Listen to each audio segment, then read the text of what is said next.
What's the more interesting story to you? To be honest, I'm just catching up on the Hall of Fame voting results right now because I've just pulled myself out of the Marcus Semien rabbit hole.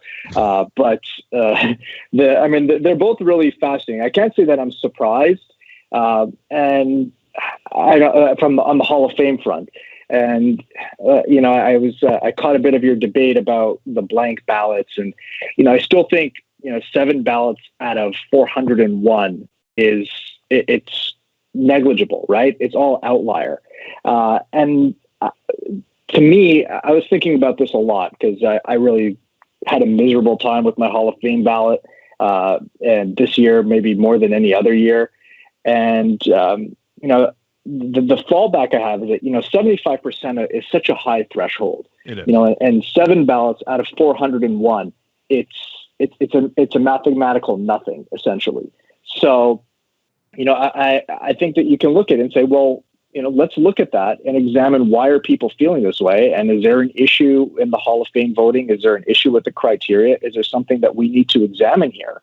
And then consider that because, I think this process has been super, super difficult for a lot of people this year, more than I've ever heard before. And I do think that there's some bigger issues that need to be examined here. Yeah, there's like an ethical debate on the top 3. I completely understand why it might be tougher this time around. Okay, let's get to the Blue Jays story of the day since you were just in the Marcus Semien rabbit hole. Who finished runner-up on the Marcus Semien? No, I'm kidding. I'm kidding. How did this come about? And my immediate question is he playing shortstop? He is not playing shortstop. It looks like he's going to go to second base. And I think that the plan right now will be for the Blue Jays to look at some sort of Biggio, Vladimir Guerrero Jr. hybrid there. I think that this makes sense. And in an ideal world, I think the Blue Jays were going to add an infielder one way or the other, right?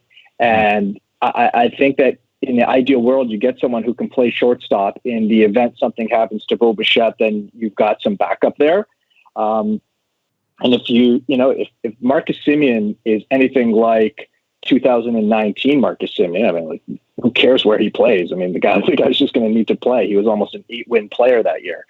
So I think this is it's a huge upside grab. It's a 1-year deal. I think, Semien is obviously going to be looking to return to the market after this, put up a big season and hope that the circumstances are better for free agency the next time around. So it's an intriguing partnership in 2 different ways here. But it's just, you think that, you took an already pretty potent lineup and now you're adding George Springer and Marcus Semien to it. This has got a chance to be one hell of a batting order. Shi Davidi here on Tim and Sid. Marcus Semien has signed a 1-year, $18 million deal with the Blue Jays. That news coming down this afternoon. I'm a little torn here, Shi, in that Semien, again, as a shortstop in Oakland, was outstanding. Absolutely outstanding. These are one of those bargain moves that you knew was sitting there, especially as pitchers and catchers reporting drew closer and closer. You knew you might get somebody like this at this price. My issue is the last time he didn't play shortstop was 2014, and the defensive runs saved weren't great. What should expectations realistically be here for some parts of Blue Jays Nation that might not know a ton about Marcus? Well, I think that you're looking at the offense first here, right? This is a guy who's going to add a ton of impact there, but he's got a chance to be a really solid defender. And look, if you can play shortstop, you can slide over to second, you can slide over to third, right? That's not the issue. The challenge in the infield is sticking at shortstop. So if you can play shortstop the way that he has, and he's got experience at second and third base in the majors, not a ton, but he's got some.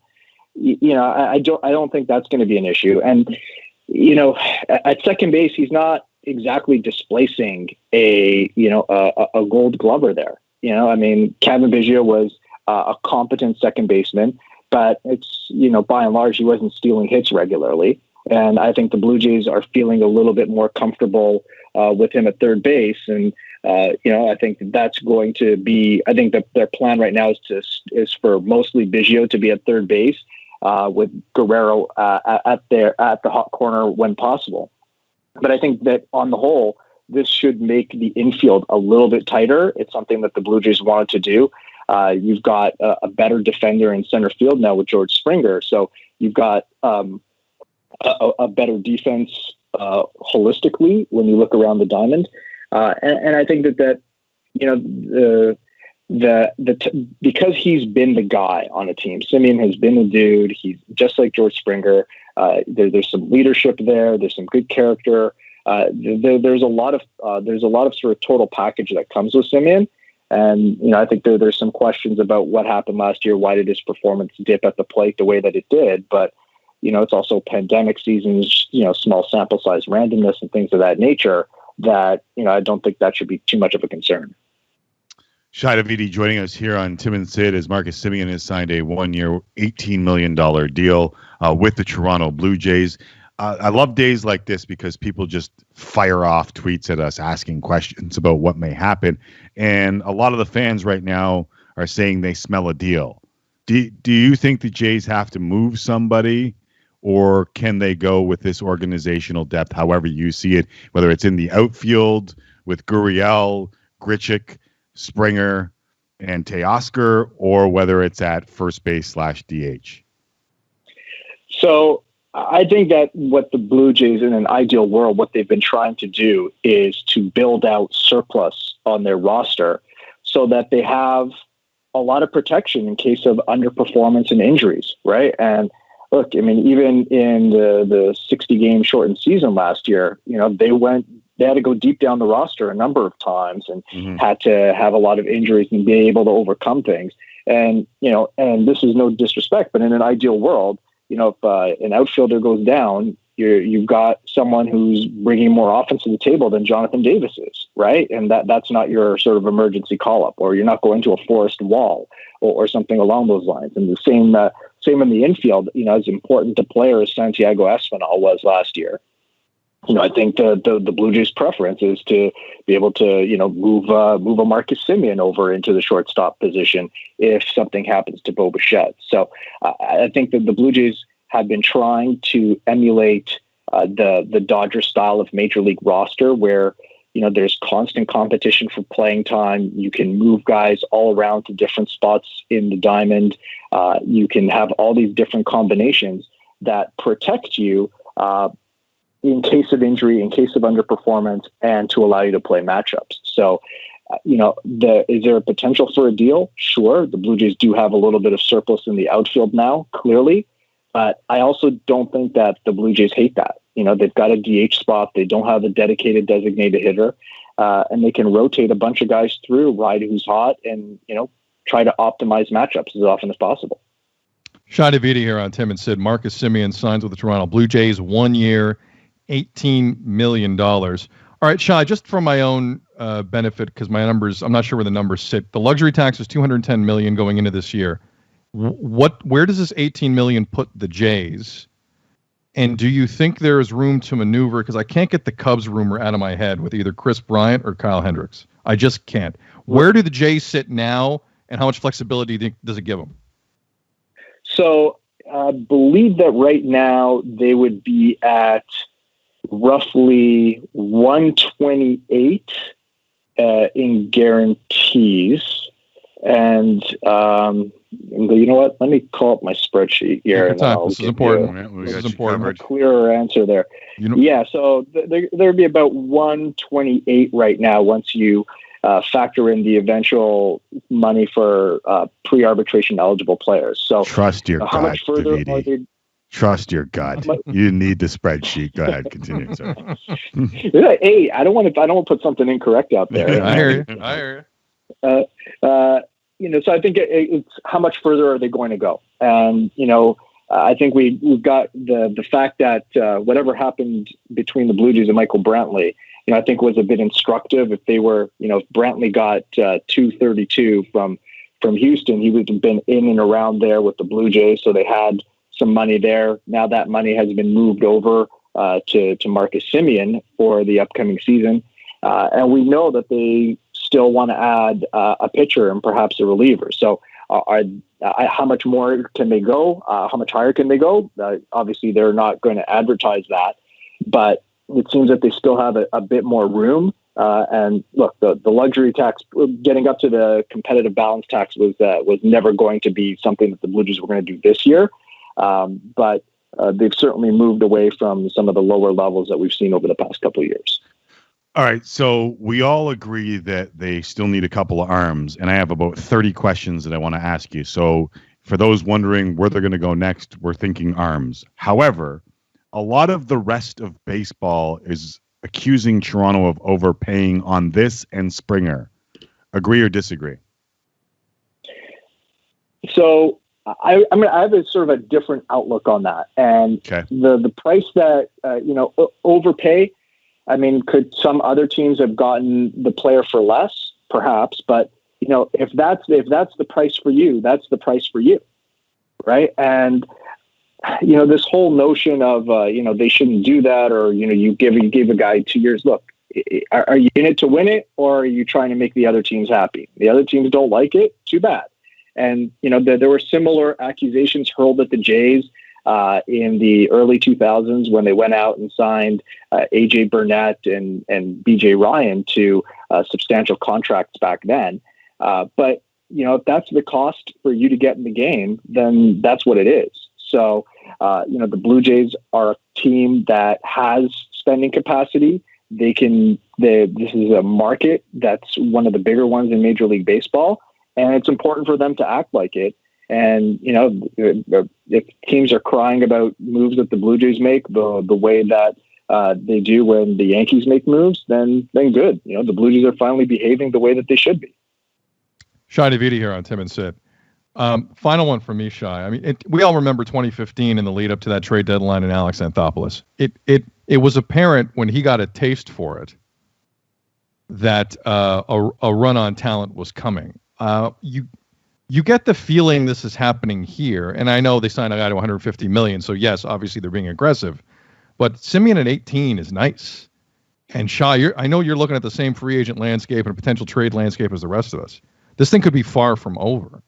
If you're looking at a free agent right now, what's your gut telling you on the one the Jays really should take a couple of looks at here, not just for talent but for price point? Like, what free agent out there is intriguing you, considering this might not be over for Mark and Ross? Well, I think, if you look at the roster right now, they need a guy who can win you a playoff game as a pitcher, right? They need someone who can give the ball to, and, it's his game, and he shoves it, he shuts it down, and that's it. They've got Ryu, but beyond that, do you have that guy? I don't know. So, for me, I'm really interested in James Paxton. I think he has so much upside. The question is he healthy? What's his stuff look like? And that I don't know, based on the way that he finished last season with the injury, and whether or not how his progression through the winter has played along. So I think he's interesting. Taijuan Walker, who was here last year, is a really interesting guy as well.